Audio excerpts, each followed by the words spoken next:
Hey guys, Darren here. Welcome back to the Gear Hangout. So yes, the studio's a mess behind me. I was gigging last night, didn't get back till late. And yeah, my plans for today have changed all of a sudden as well. So I've got a little tiny bit of time to myself today just to go over a few of the bits from the Helix Stadium that I gigged last night. This is the preset that I used, as you can see there.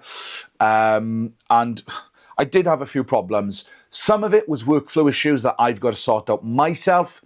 And the other thing is, it is a niggle which I'm hoping they can maybe fix in the next update. I'm sure people have already reported it, but I'll also be reporting it myself from a live user standpoint. Okay, so this is the preset, or the set of presets that I used last night. As you can see, I don't know if you know, on the custom tone line 6 site, I've got this particular set of presets here as my ultimate gigging set. Feel free to go and grab them. There's an acoustic simulator, there's a clean, there's an overdrive, there's a full drive, and then there's a lead. So, and then you've got some stomps up the top as well with that. So the first thing I'll say is, it's a user error thing, first of all. The tones that I created here in the studio, they did not translate live. And that's a me problem. So I've spent a little bit of time today working on importing my presets from my OG Helix rack and then adjusting them and tweaking them here in my studio ready. So when I go out next week and I play with the band, I'm all sorted, right? That's the, that's the first thing. What I actually missed last night because of those little sound issues that I was having is a particular feature that was on the OG Helix that isn't on the Stadium, and I'm not sure if it's coming or not. And that's the feature where you can edit on the fly. So you used to be able to press down footswitch 6 and go into edit mode, and you can click on a stomp and you can edit the parameters.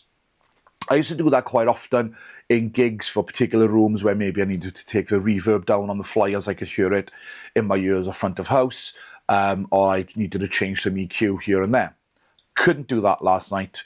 I did have to quickly make some patch changes between songs to try and make those adjustments. I've done it here now. And I think from the notes I made last night, it's worked out fine. I'll show you that preset later on. The second thing is a positive. The amp models made me play differently. Now, I know a lot of people have said that there's that meme over the years from the pod. It sounds just like a real amp, and then every iteration of a modeler that comes out, it sounds just like a real amp.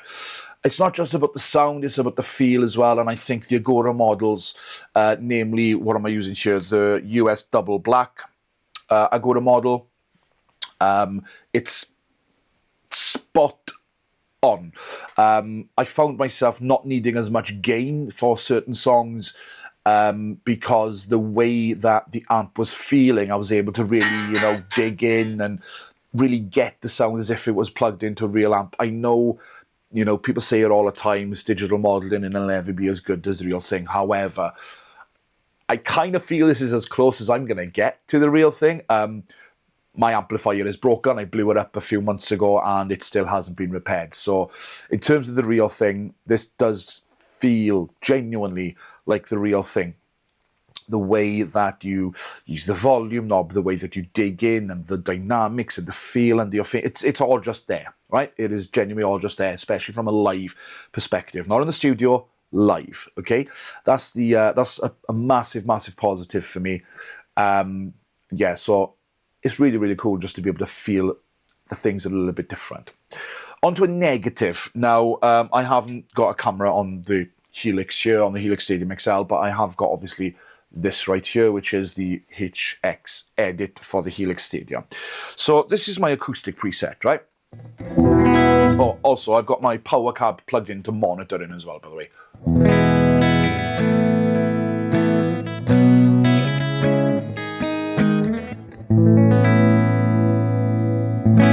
Now, what I found is there is a little bit of a rumble there in the low end, which I've tweaked in the new preset, with a bit of help, actually, from Johnny Lee, one of his presets from the OG Helix 2 years ago that he made for Wanted Dead or Alive. works perfectly, and I've put that on the new preset, which I'll show you later on. But for all intents and purposes, here's my acoustic.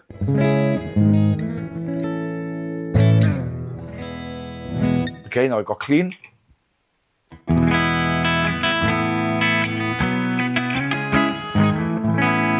And you'll see here what I've done. You can see there's a split path here going to the two separate amps. I'm routing, depending on the snapshot, I'm routing some straight to the US double black and straight to the Mesa rectifier, the legacy amp that I've got running as well. So when I press a snapshot, it just goes between A and B. So I don't know if you can see here the routing. You can see there the routing, okay? So yeah,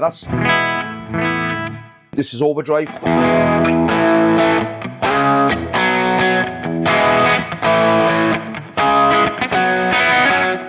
This is my full drive.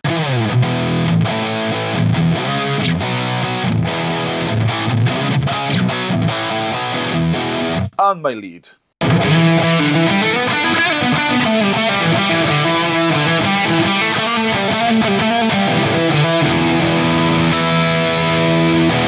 So there you have those presets, or those snapshots.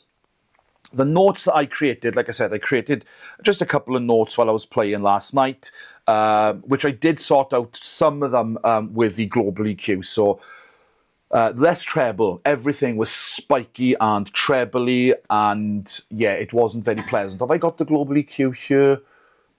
Let's have a look. No global EQ, I don't know where it is. Oh, there it is. So the global EQ here, which isn't on for some reason. I'm sure I had it on last night. Let me just double check. Oh yeah, it is on. It's just not translated for some reason to the edit software for some reason. Bug maybe? We'll report it. But I've essentially got, I'll just let you know here what I've got. I've got a high cut at about 9.5 with the slope at 24 dB an octave. And that's pretty much all I did. There's a high shelf of 8 kilohertz as well. So everything is pretty standard. And I've got the roll off there at 20 kilohertz, which I think is standard on it anyway. But that there, for some reason, it's not translating to here. But anyway, unless... Oh, there it is, actually. It's only there for the XLR. It's not there for the 1/4 inch, which is cool. So I'm going to copy that EQ, and I'm going to paste that there. There you go. And I'll paste it to the phones as well, just so I know. Which, as a matter of fact, is a feature on the HX edit that's really, really cool with the global EQ, that you can have a different global EQ per output for your 1/4 inch, for your XLR, and your headphones. I think that is pretty cool, actually. It's pretty impressive. Obviously, that's with the mixer in there as well, that feature. So one of the other problems that I did find as well is there's a definitive issue with the switching of a snapshot. So here's my clean, right?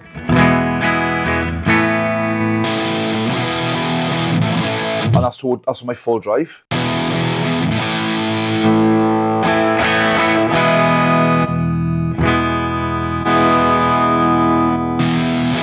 So there's a delay in when I press a snapshot.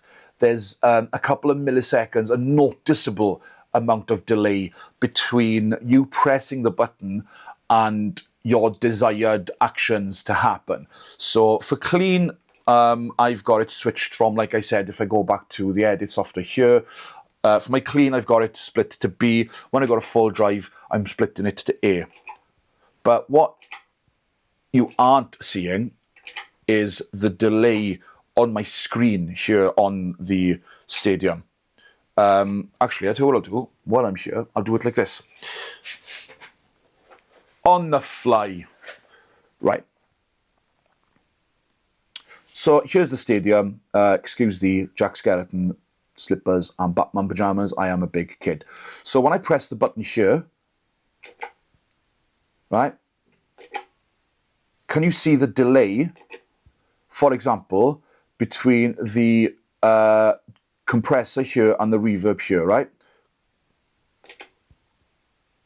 You can see the compressor change there. So it feels like it's about a 200 millisecond delay. I'm not sure how accurate that is. I'm not a scientist with this type of stuff. There are other people on the tubes that do that kind of test. Yeah, so there is an audible delay. And what I found is as well between some switching. So I'll just do this.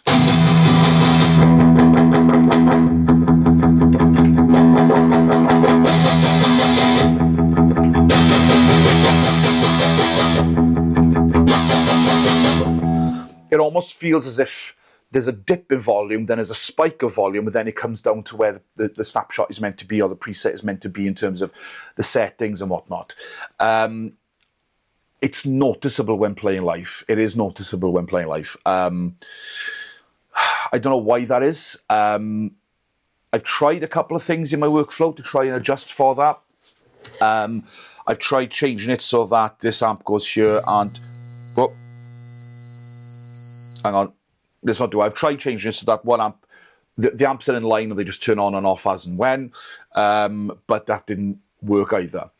But I've gone back to my OG Helix preset and I've tweaked that, right? So I'm going to go to it here.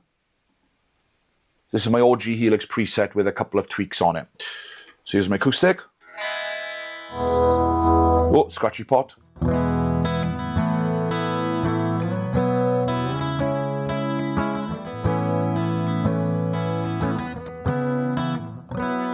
Clean.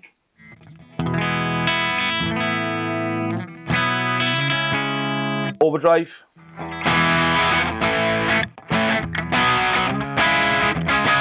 Full drive.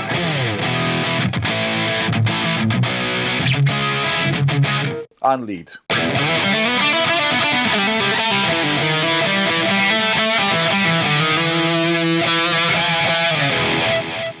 So, as you can hear there, they sound pretty good now. There's less treble, they're a lot more even across the board, or so I think. I had a hearing aid this week, and it's helped a lot for my preset building. I did build those presets before I had a hearing aid, so I was obviously miscompensating or whatnot. But there's still...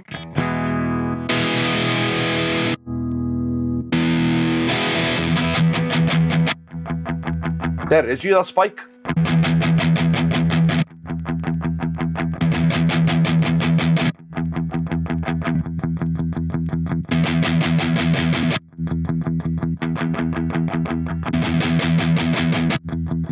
It's almost like there's a spike and a delay, and live it is noticeable. I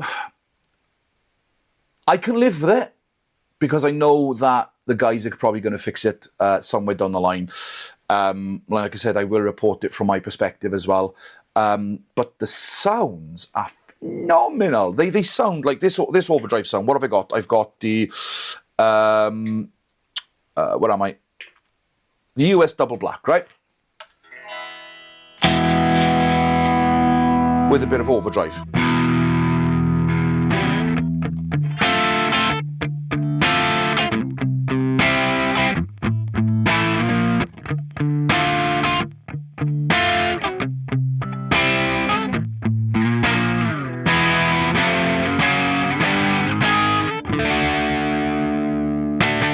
So that just sounds and feels. That just sounds and feels absolutely phenomenal. I'll stick the air apparent on as well.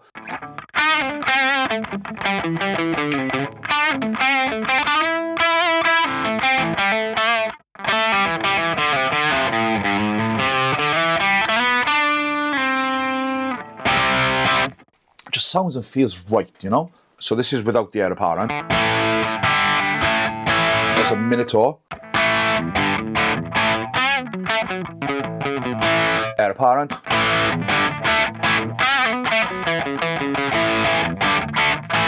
Clean.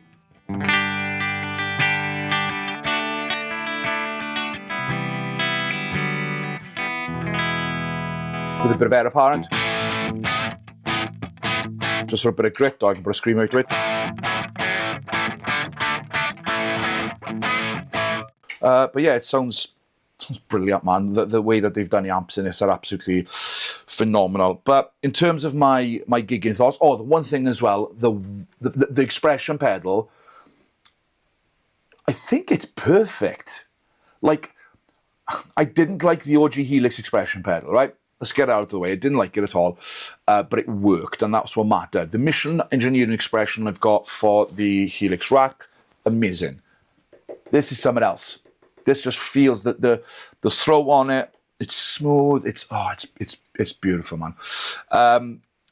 The lights at the gig last night as well did not interfere with the scribble strips or the screen. The matte finish on the screen, perfection, especially from a gigging perspective, and the scribble strips as well, perfection from a gigging perspective. The light didn't mess anything up. I could see exactly what I was doing, and it was perfect. I did mention earlier on as well about the edit mode. It was easy to edit on the fly with a touchscreen, but I'd really like to be able to do that with my feet.